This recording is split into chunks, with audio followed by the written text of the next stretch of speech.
माँ सरस्वती के पवित्र प्रांगण में उपस्थित मैं जयप्रकाश तिवारी उन सभी गुरुओं का वंदन करता हूँ, अभिनंदन करता हूँ, प्रणाम करता हूँ। सबसे पहले गुरुर्ब्रह्मा गुरुर्विष्णु गुरुर्देवो महेश्वरः गुरु साक्षात् परम ब्रह्म तस्मै श्री गुरुवे नमः, तस्मै श्री गुरुवे नमः।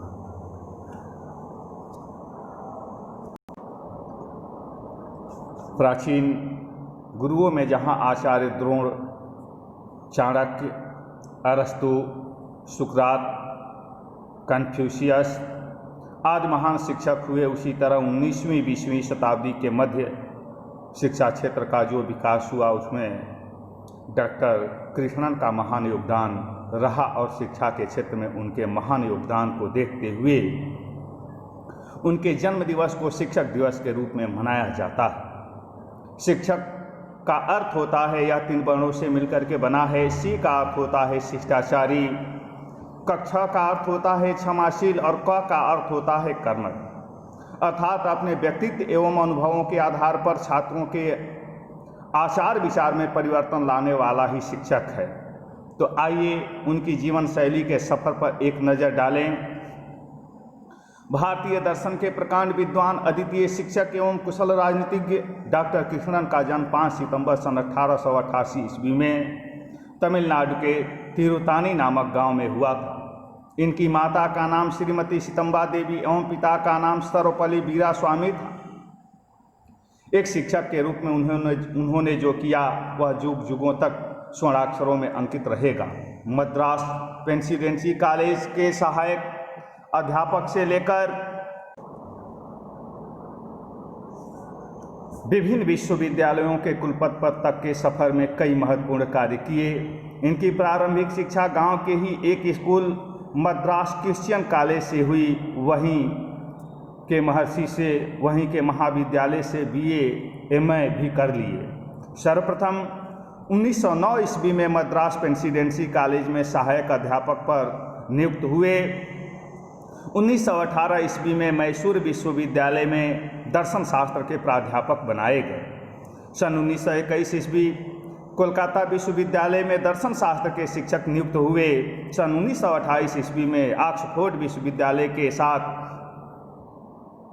अपनी शैक्षणिक संबंधों की शुरुआत फलस्वरूप अध्यक्ष बनाए गए। 1931 ईस्वी में आंध्र विश्वविद्यालय के कुलपति पद पर सुशोभित हुए। सन 1936 में काशी हिंदू विश्वविद्यालय के कुलपति पद पर आसीन हुए। 14 नवंबर सन 1948 स्वतंत्र भारत का पहला शिक्षा आयोग गठित किया गया, जिसका नाम राधा कृष्णन आयोग रखा गया। 1949 ईस्वी में सोवियत संघ रूस में भारत के प्रथम राजदूत नियुक्त हुए। सन 1952 ईस्वी में स्वतंत्र भारत के प्रथम उपराष्ट्रपति पद को सुशोभित किया।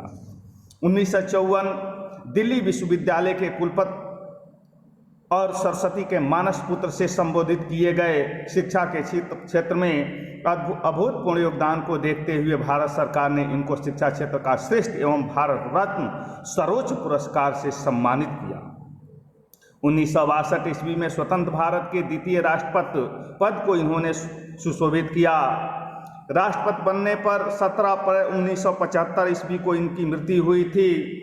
जब राष्ट्रपति बन गए थे, इन्होंने कहा था कि जब तुम सफलता की ऊंचाइयों तक पहुंच जाओ तो उस समय अपने कदमों के यथार्थ के धरातल से डिगने मत देना। 1962 में शिक्षा क्षेत्र के महानायक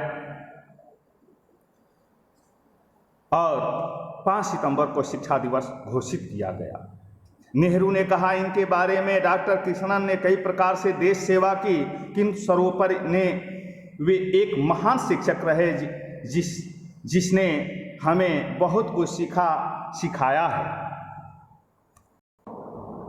इस शिक्षाविद की एक खासियत थी कि ये कभी भी क्लास में, कक्षा में बुक लेकर नहीं जाते थे, पुस्तक लेकर नहीं जाया करते थे। इस प्रकार जिस प्रकार से देश के सिपाहियों ने देश की रक्षा की है, किसी न किसी रूप में हमारे कलम के सिपाहियों ने भी देश की स्वतंत्रता में महत्वपूर्ण योगदान दिया है। किसी शायर ने कहा है कि ये धरा बेच देंगे, गगन बेच देंगे, ये फूलों की महफिल चमन बेच देंगे, कलम के सिपाही अगर सो गए तो वतन के सिपाही वतन बेच देंगे, वतन के सिपाही वतन बेच देंगे।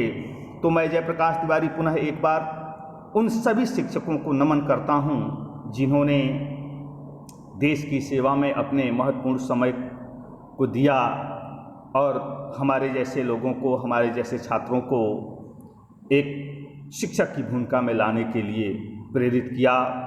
उनका आशीर्वाद हमारे साथ सर्वदा रहा।